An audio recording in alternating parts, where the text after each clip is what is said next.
Henry, is this the coolest interview we've ever done together?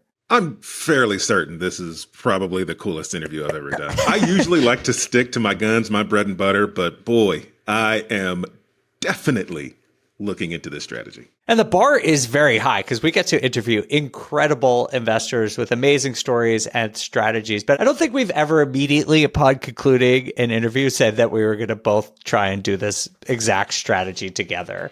Yeah, today blew my mind. So let's go make some money. Definitely.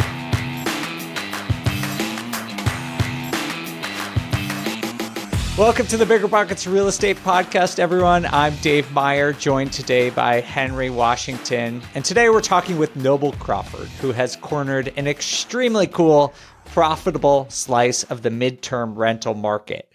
Noble books long-term contracts with government clients and other types of businesses and agencies. And today we're going to break down why direct booking makes sense for so many investors and why it's different from other platforms like using Airbnb or VRBO.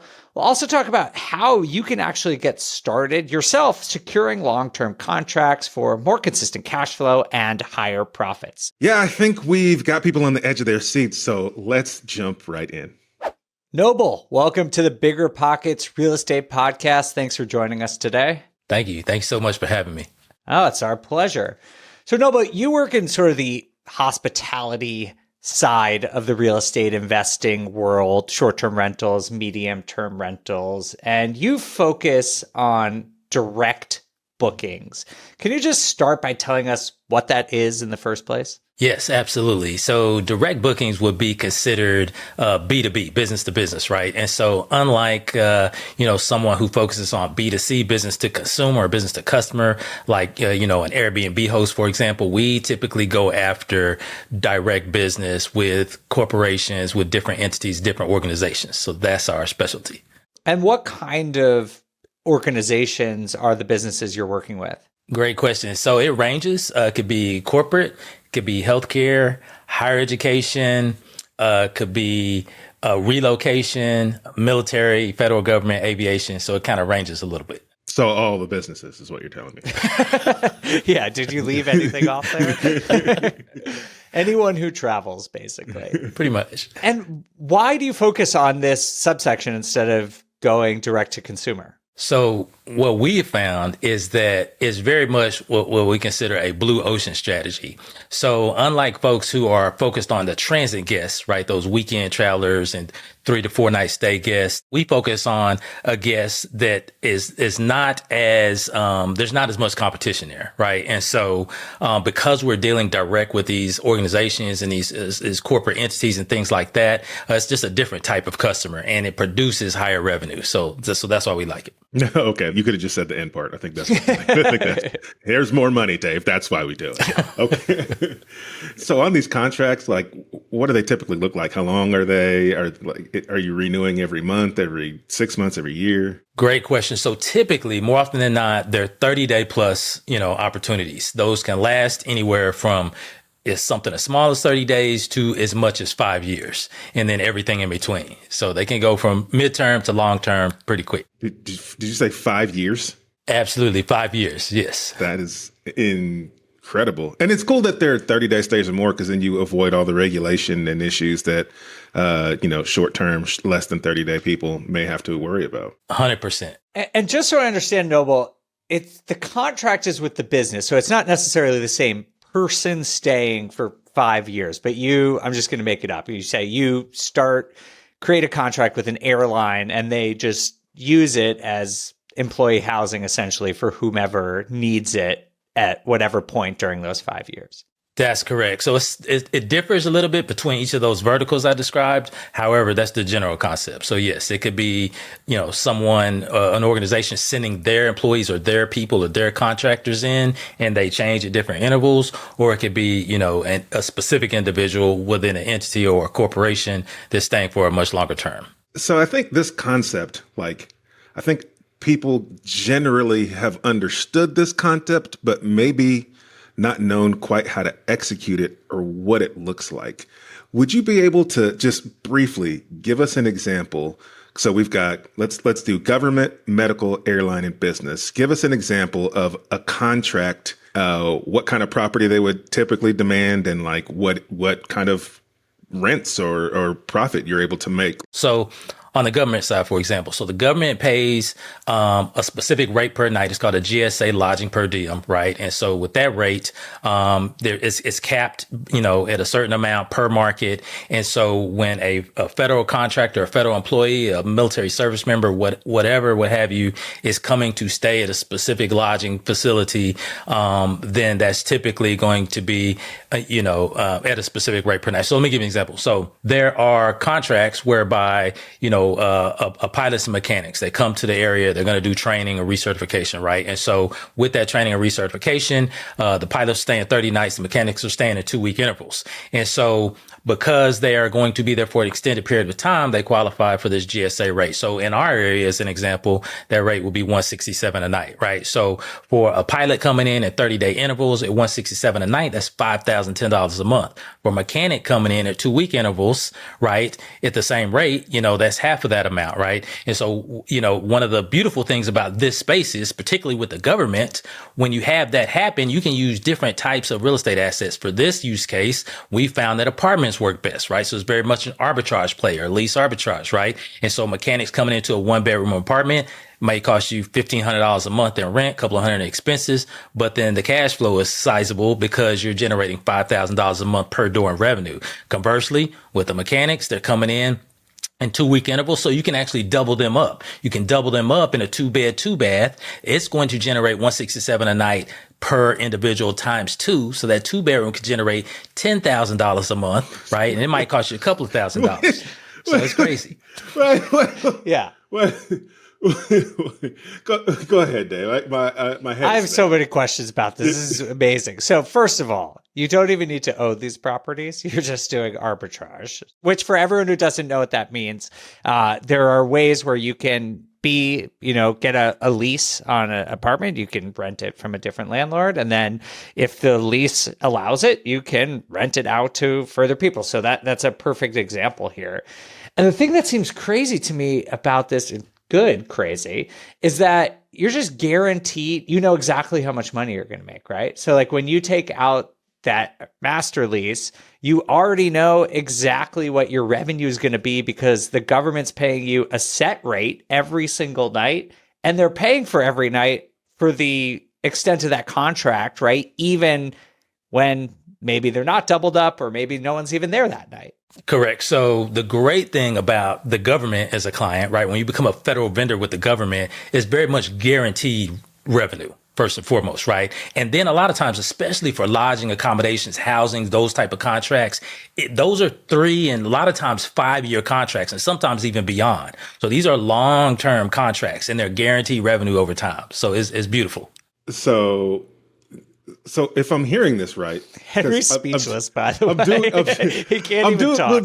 I'm doing the math in my head. So so essentially what you're saying is, and correct me if I'm wrong, you can go out wherever these government contract requests for proposal are, see what they are, apply for them, get them, and then go get the asset to service that because you already know what your income is going to be. Am I hearing that right? You're hearing that 1,000%. So the beautiful thing is you can run the numbers on the front end, right? You can actually go look this up, right? So people listening, maybe watching the YouTube, just go Google GSA lodging per diem, put in your zip code of your city. It's going to tell you what that nightly rate is, right? So then typically you're just multiplying that times 30 nights, right?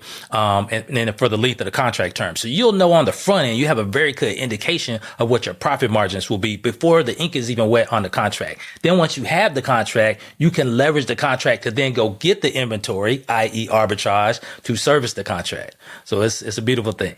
So Noble, let's just back up for a second here. What were you doing before you got into investing? So immediately prior to this, I was running a marketing agency. I did that for a few years. And that was on the tail end of being just a normal W-2 job. So I worked a normal W-2 job. I did that for years. I actually I have a hotel background. So I have a hospitality background. I worked for all of the major brands you can think about. And then I went into the tech industry. I was doing tech sales. Long story short, my wife gets sick. She has a brain tumor and we have to get it removed. And after that time when she had the surgery or whatever, we ended up I had to make a decision to either stay home and care for her, if she recovered, or go back to work. And I decided to stay home. So on the tail end of that recovery, I get called into the office and the CEO just ripped me in front of everybody for having dismal sales numbers while I was home, because I was a commission sales rep while I was home caring for my wife. So I just decided in that moment, I'm going to grind and work myself out of this W-2 job. And so I have my time freedom and I'm able to execute and do things like I want to and be there for my family. And so that's ultimately what led me to, being interested in real estate. You guys were around back then. I have been listening to your podcast for years, but I was introduced to short-term rentals in 2017, and that's kind of where everything started. I feel like a lot was said there, because there's a lot of people kind of in this boat, right, where they want to be able to do something like you did, which was stay home and take care of your spouse who needed you to be there and didn't have a job that allowed them to do that. Fortunately, you did have a job that allowed you to do that, but your income took a hit, right? And because your income took a hit, you had one of those epiphany moments at work where you realize when you're in the office that hey, I need to put myself in a position where I don't have to be in this position anymore. I had a very similar epiphany experience at work when we all got shuffled into an auditorium one day and everybody knew a layoff was coming. We didn't know if we were getting let go or we were getting to stay, but we knew one of the things was happening. And I remember standing in that hallway, waiting to go into this auditorium to find out if I was going to lose my job or not, that I said, I never want to give somebody the power to put me in this position again. And so I think it's commendable that you didn't just have that feeling, but you took action on it. And I think it's extremely commendable that you were able to make a choice to stay home with your wife and do what you had to do for your family, man. So this is I just didn't want to gloss over how special that is. Thank you. I appreciate it. Well, I'm sorry you had to go through that difficult situation, Noble, to arrive at where you were. But yeah, I agree with Henry. I want to commend you for handling it with grace and figuring out how to make it work for you and your family.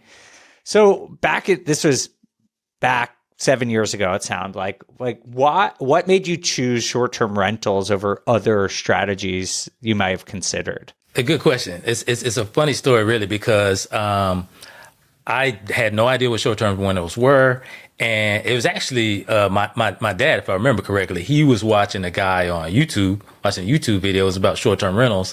And I had just exited my job. I was trying to do the entrepreneur thing. I started a podcast. I was interviewing entrepreneurs and all this stuff. And he said, well, here's this thing in real estate called short-term rentals. And so I went and watched the podcast, linked with a gentleman, went to a mastermind out in California. And then me and my wife, we were like, we could do this back home in Texas. We came back, put our heads down and went to work. And then the rest is kind of history. So that's great. I love that it was a family affair too. You all bought into it together. Given your hospitality background, did you go straight into these B2B businesses? Did you feel more comfortable there, or did you originally start where I think most people who are interested in short-term rental start, which is with the direct booking platforms like VRBO and Airbnb? Good question. Yes, we started we were introduced to the idea of starting as a kind of quote unquote Airbnb operator using the rental arbitrage model, lease arbitrage model. And so that's how we got started. But quickly into the first couple of years, we realized that we didn't really have control over what happened with these other platforms. The guest experience, we didn't have control even over that per se. And so I had a background in my commission sales job where I worked specific verticals. Ironically enough, the ones that I mentioned at the top of the show were the same verticals that I worked in my commission sales job. So I had this epiphany moment, I had a light bulb moment where I'm like, wait a second, why am I not, leveraging what I know and learned in my previous W-2 job in this business? And then more specifically, certainly with the government contract stuff, because I was doing that in my previous job. And, once we hit that switch, it was just up and to the right. So you decided, you went from doing sort of the traditional way of doing it, then you moved on to more direct bookings. Was it easy for you? Like, did you have a Rolodex, or how did you land that first contract? Because I'm sitting here thinking, man, I got to start doing this, but I wouldn't even know the first step to start looking. It's interesting because the first vertical that I applied the strategy in was in the healthcare side, right? Now, for most folks, they're thinking about travel nurses and stuff like that, because that's very common in this space, right? In entertaining that audience. And so, but for me, my background, one of my verticals was higher ed and healthcare back in my W-2. And so I had a contract with a university, had an osteopathic, school of medicine, and a lot of postdoctoral students and stuff were having to attend there to get ready for their practice. And so they very much were staying in off-campus housing at the time. And this is what I realized when I worked there. So I thought, why don't I go back to that same university where I had some warm connections and find out how I can leverage some of our housing for these same type of students. So that was my first inroad into a vertical that just happened across kind of healthcare and higher education. And then I just kind of doubled down from there over across different verticals. That is so smart. I know we as real estate investors still don't have any clue about how many different verticals are out there and the need for housing for these different businesses. Like, there's really, what you call it, a blue ocean strategy. I understand why you call it that now, because there's definitely a need, and these businesses aren't set up to just be able to service housing. And so what happens, and correct me if I'm wrong, but what I imagine happens is these businesses need to service housing. And so they end up doing it, but they do it in a way that's probably not super desirable for the people who have to live in that housing. Because if you're not good or don't understand how to go find quality housing for your people, then you probably just end up with bland properties that don't have amenities that the people need. They don't meet the needs of the tenants. And so I'd imagine you, as somebody who can curate spaces, and has more of a background of being able to provide serviceable housing, that you really can probably set yourself apart, because it's not just you're not just renting like a hospital room with a bed. You're actually providing them a decent place to stay. 100%. I can. So real quick, I give you guys a real quick, brief case study. So a student of mine, he's looking, we're looking at this contract opportunity we identified, and it was calling for hotel rooms. It's calling for hotel rooms. Now, both of us, we have a background in short-term rentals, right? So we know how to, furnish a property, make sure it's nice, warm, inviting for the guests and all that stuff. So what we said was, hey, this contract opportunity is calling for hotel rooms. However, we want to introduce a corporate furnished apartment, right? Short-term rental, right? Is an option, because we know product versus product, like there's no comparison, right? So, more square footage, just a nice, everything included, the whole 9 yards, right? And so we actually bid this opportunity using apartment complexes. So we found a new development complex. It was Class A, new development community, negotiated, with the ownership to say, hey, we want to take 50 doors, because this was a 50 door minimum opportunity. We want to take 50 doors. We know you guys are in a lease up. We're going to take them furnished. We're going to put a government contract, client in there, 5-year deal. Should we win it, right? Went to the bid that, right? The agency contacted my student and said, not only do we want to award you the contract, we want to award you the contract because we have never seen this before. We really love this option as compared to the traditional hotel room space that we listed in the contract. He won a $7.5 million 5-year contract. Whoa. Right. Oh my God. Using that. Jeez. Oh my God. Wow. That's unbelievable. There's a lot to unpack with that story. So I want to start with the first sort of foundational question here, because recently we've talked a lot on the show about how to compete as an Airbnb host. Like, there was this gold rush over the last few years, and now you have to be better at the business. You have to be good at generating demand. I imagine that when you're working with an agency, government contractor, like, the things that they're looking for are different than what a family going on vacation is looking for. So can you just give me an overview of, like, how do you compete as an operator like yourself to get these contracts? Like, what are they looking for and how do you distinguish yourself? Great question. Great question. So first and foremost, one of the key things to understand when you're dealing with the federal government, so the federal government, because they're as large as they are, there are over 400 federal agencies. A lot of people don't realize that. And so they're all buying different products and services. And so when they have a need, typically that need is in bulk, right? There's no different for housing. When there's a need for housing, lodging, accommodations, that need is in bulk. So it's not uncommon for them to all ask for multiple of something, right? And so probably one of the biggest differences is versus, being a kind of a traditional operator is that you need a lot of something. And more often than not, that means you're going to be executing an arbitrage model because of that, unless you just happen to own an entire subdivision that's available, right? And so that's one. In terms of the actual units themselves, so government employees, contractors, service members, those type of people, they're really no different than, the regular civilian type of person, right? It gets down to location. They want to be in a nice property. Everyone wants to be in a property that's nice, that's safe, that's in a good neighborhood, all of that stuff. So that doesn't really change too much, right? In terms of like what their needs are inside of that property, that's really not too different. If you're used to providing an STR level property with all the different things in it and amenities, then that's more than what they're accustomed to. Because again, they're more accustomed to hotels than they are traditional like corporate furnished apartment style properties. And so I think if you understand that you need to typically provide it in bulk, if you can do something similar to an STR level property, it doesn't have to be fully outfitted like one, and you can present them a property that's in a decent location at a reasonable price point that doesn't exceed that GSA rate, then you're locked and loaded. It's go time. Essentially, what you're saying is you go and you look for the contracts. You need to have the ability to service the contracts. You want to provide a decent place for people to live, right? That's what would be expected. So what I think I'm reading between the lines there is there's not a ton of competition bidding on these contracts. Is that accurate? 100%. So good question. So here's what happens. So the government, Congress allocates these funds, right, for these federal dollars, right, to be used, by these different agencies. And a lot of that is in the form of government contracts. Well, it's very much, those are use it or lose it funds. And so if those funds aren't used by the end of the fiscal year, then they lose them. Right. And so you will be surprised at the number of opportunities that go unfulfilled. Right. And so the agencies either lose those funds or they find themselves having to rebid that opportunity again or even during the next fiscal year. Right.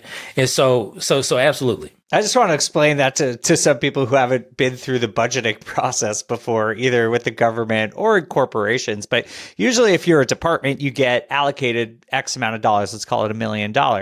If you only spend $800,000 instead of getting rewarded for that cost savings, usually the next year you get $800,000 to do the same job. And so what a lot of people, right or wrong, what they wind up doing is trying to spend exactly $1 million.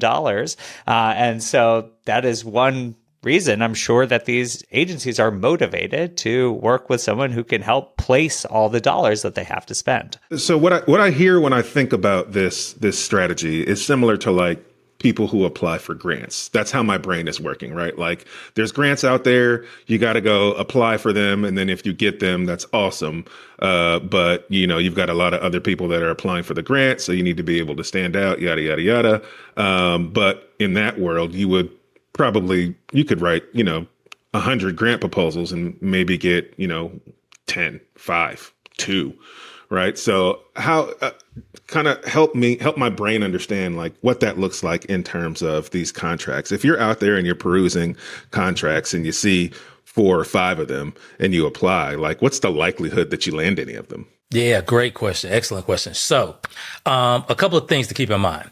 So what we've discussed up to this point are specific to biddable opportunities, right? Which is kind of what you described. And so, one thing to realize is that the U.S. government is massive. Their accounts payable department is just massive, larger than any other company, corporation, entity, or country, right? The U.S. accounts payable is just ridiculous, right? And so there's constantly stuff coming down the pipe, right? Including in the housing and lodging space, there's always something coming out. This is year round, right? So this is nonstop. It's just coming down the pipe. And so one of the things to keep in mind is that there are biddable opportunities, and then there are also opportunities that you don't have to necessarily bid on, right?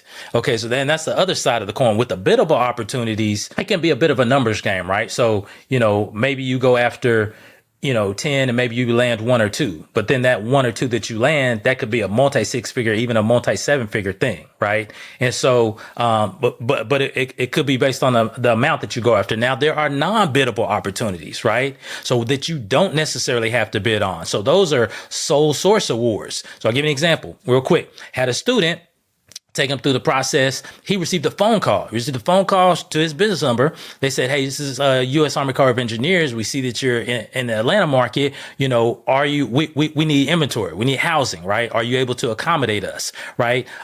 He's like, "No, I don't have enough." Okay. I find out about this opportunity 2 weeks later. I am like, OMG.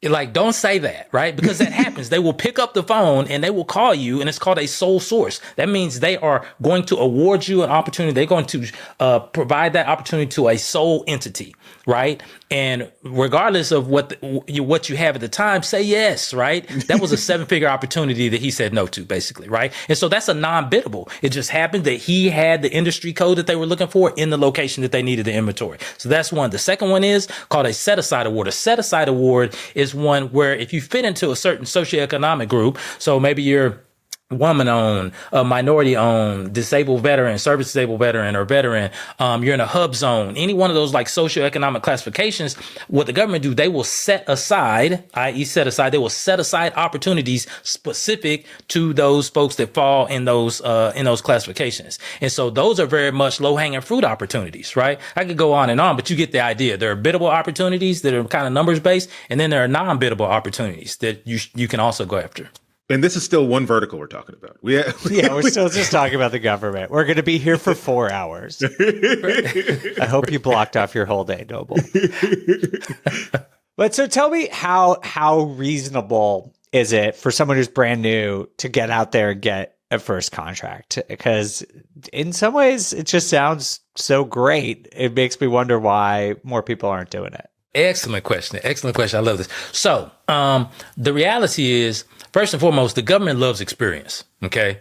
And so you don't want to come to the table having zero experience at all in whatever that product or service is that you're looking to resell to the government, right? They don't want to see a fly-by-night mom and pop shop that just started yesterday trying to go after a 7-figure deal.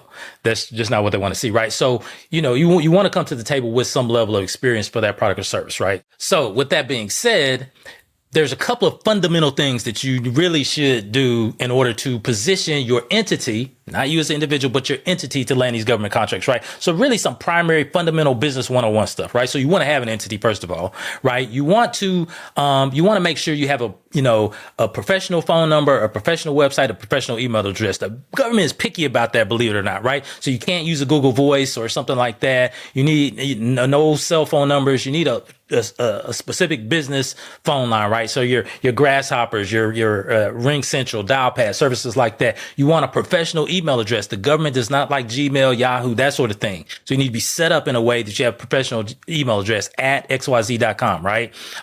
In the same vein, .com preferably, right? A website at the very least, but if you can capture the .com, then you want to capture that. Your business address. For most now, because there's been some recent changes, you can use your home address. I would actually recommend that to get started. Once you're in the system as a vendor with the federal government, then you can go and change it to a business address or a suite number, right? You want to have your EIN set up and you want to have a business checking account. Those are the fundamental 101 things everyone needs from square one to be set up as a vendor with the federal government. And then you get access to these opportunities. Awesome. And is it similar? We've talked a lot about the government, Noble, but is it sort of a similar process with private companies or even public companies, but not government entities? Yes, very much so. So all of those things that I just rattled off, those are just your prerequisites, right? Really, in my opinion, for any business, you should have those fundamental things in place, right? And so, yes, whether you're going into other verticals like corporate, which also will require much of the same to be set up, the same information, right? Healthcare, higher education, aviation, whatever the case is, right? A lot of that information is the same. And what I like to say is when your company is set up as a vendor at the federal level, that's very appealing to every other industry underneath that. right? When you're able to say my entity is a vendor with the federal government, that holds weight, right? And so you can leverage that then to go do business and to get business in other verticals. Real quick, I do want to talk about at least one of these other verticals that I'm very interested in. But before we move on, what I don't want people to think is that, well, you got to live in a place where there's a military base to get government contracts. You got to live in a place where there's a strong military presence. Like, I know you said there's over 400 government entities, but like, dispel that myth for us if you can. Like, what are some of the contracts or agencies that really don't rely on a base being nearby? Or 100%. So the reality is that there's housing demand, lodging, accommodation demand everywhere across the country, really, even outside of the U.S., right? But for the most part, we're talking U.S. based. And so you would be surprised at some of these secondary, tertiary markets where you find these opportunities. I'm working with a student right now there's opportunity in Iowa, there's been opportunities in North Dakota, right? In places that you would just think like, and I'm talking about like significant size opportunities, right? Dozens and dozens of doors. And so don't put yourself in a box. I would say to all the listeners and viewers, don't put yourself in a box and think, what are these hot markets? There are some hot markets. I'll just rattle off a couple, the Virginia, DC area, Alabama, Florida, California. Those are some hot markets, just side note. But you don't have to operate in those markets. You don't have to be in those markets. You don't have to have inventory in those markets because these opportunities are literally everywhere. Yeah, absolutely. Because a lot of the times these government agencies may be running some sort of test or project in some non-military related market. So they have to send people from a base over to a market where there is no base. And if there is no base, there's no housing. And so they need housing is, I think, what I'm hearing here. 100%. And then a lot of the opportunities are not specific to military installations at all, right? Yeah. They just need, they may need a small opportunity. They may need 50 doors and maybe they only need it for a week. There is a play for that where you can actually go after that type of deal with that short of time and put significant profit in your pocket just with something that has that smaller window to it. Okay, Noble. Okay, I'll bite.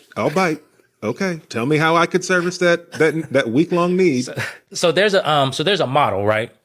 I call it hotel brokering, right? But basically, the government has a lot of opportunities where they're looking for short-term hotel-based stays, right? They could be a weekend, it could be a week, 2 weeks, whatever the case is, right? Very short, but a lot of doors are required, maybe 50, sometimes 100 or more, okay? And so, what I've taught is there's a strategy where you can actually go and get these rooms, this inventory of rooms under contract, and then mark them up and resell them back to the federal government, right? It's very common. Okay. And so when you do that, then what's the benefit of that? Well, I'm not using the corporate furnish department, so I don't have to deal with housekeeping and cleaning. I don't have to deal with check-in and check-out. I don't have to deal with shuttle service. I don't have to deal with maintenance. I don't have to deal with any of that. I'm simply getting the doors under contract. I'm collecting my payment from the department of whatever, and then I'm paying the hotel, and I keep the spread in the middle, right? So low-hanging fruit, high profit margin.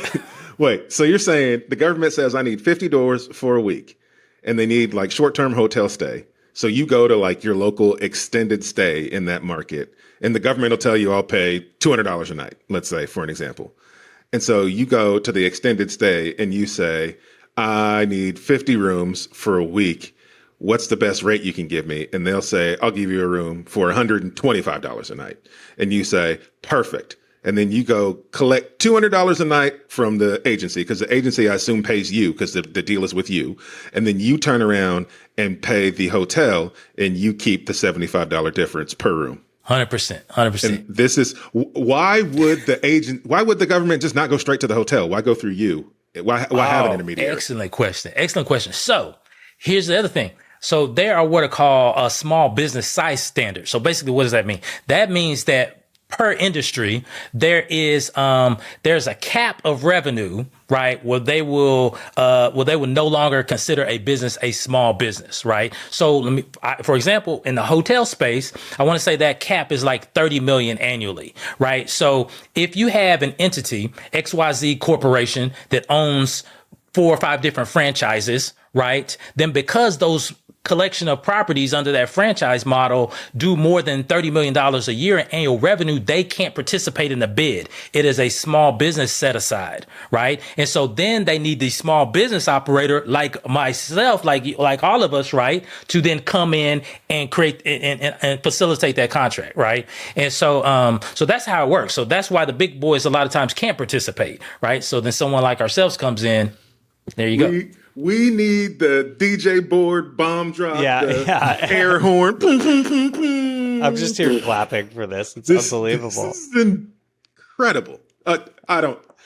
Dave, you got to talk. I don't know. Well, I'm realizing that we're just going to need to have Noble back because we've gotten to one of the 4 different types of entities that we wanted to talk about today, but there's been already so much good information. So let's just keep going on the government for a few more questions. And Noble, we're going to force you to come back. Hopefully you'd like to. But let me just ask you this. So how do people get in touch with these agencies? Can you just walk us through some steps that people who are listening to this and are as mesmerized as Henry and I, how they can, start learning a bit more? So probably one of the best opportunities is Google, right? Quite frankly. So there's a lot of agencies. There's the big boys, right? The biggest one, Department of Defense, for obvious reasons, right?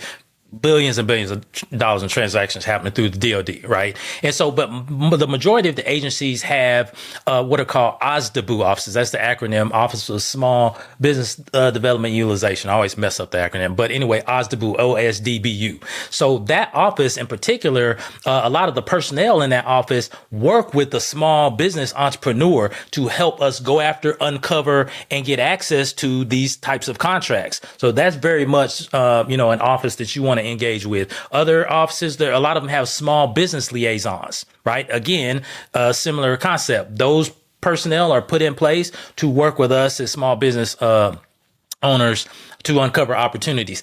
And then I would also say, because what we've described so far has been very much, bid based, the other side of that coin is getting access to opportunities based on developing relationships that cannot be lost. That is very important. Just like in a lot of other industries, real estate included, relationships can help you substantially, right? And so you want to get to know these people. You want to go to conferences. You want to go to events. You want to get on their virtual meetings and things like that, right? You want to get in front of them. You want to be in the room where they're having these conversations at, because you can get access to an opportunity that's relationship driven, and they can create a sole source award directly with you because you fit the bill for what they're looking for. It never goes out to bid. So, Noble, this is obviously probably one of the most incredible, untapped resources I think I've heard in the real estate space in a long time. And I'm sure there is tons of people listening to this episode who are very interested, but wondering, what is my first step besides having your entity set up and all those things set up correctly? I assume there's 2 probably fundamental steps that you need. You need to have your entity and your business set up, and then you need to get registered as a vendor for the United States government. But once those 2 things are in place, what's the very next step people should be focused on in order to take advantage of some of these contracts? And I'm asking for a friend. Okay. Got it. So one of the key tools that we use in this space is called a capabilities statement. Okay. So I will work on drafting that document. That is simply a 1-page business resume, right? It's a capability statement. There's some bits of information you want to include on this 1-page business resume, right? Part of it is, showing your past performance. Now, past performance, that doesn't mean past performance with the government contracts. That means what is your experience level with that product or service that you're looking to resell to the government, right? You also want to list what are your core competencies? What do you feel like you do well in this space that you're servicing that you have a command of, right? You want to list your core competencies. You want to list your past performance. So there are also what are called industry codes. They're called NAICS codes, NAICS, North American Industry Classification System. That is how they identify your company in the federal vendor database, right? So I'll give you one right off the top. So for us in this space, that code is 531110, lessors of residential buildings and dwellings. Okay. There's another one, 721110. That's for hotels and motels, right? You can actually include both of those. There's probably like 7, 8 to 10 of them that you could include in the space where we provide real estate services, right? So you want to put together your capability statement. You want to include all this information, including your company information and contact information, all that stuff. That is the single, probably most used marketing asset and tool that we use in this space. And you'll need a digital copy, you'll need a printed copy, but that's when you reach out to people on LinkedIn, because a lot of federal agencies employees are on LinkedIn, you want to be able to pass that document off. So that is the very next step, I would say. All right. Well, I know you don't have any questions, Henry, because you're too busy writing down notes and probably starting to write out your capability statement here while we're still on this interview. Yeah, I mean, that's accurate. That's accurate. I mean, I'm not going to not lie about that. That's fair. All right. Well, I think this is all we have time for today. But Noble, you have been such a great guest and shared such valuable information for our listeners here. I certainly learned a lot. And for everyone who wants to connect with Noble, learn more about the strategy and what he does, we'll put all of his contact information in the show notes below or in the description if you're watching this on YouTube. Noble, thanks again. This has been super fun, and I meant it. We'd love to have you back sometime soon. Thank you, Noble. Thank you so much. I appreciate it.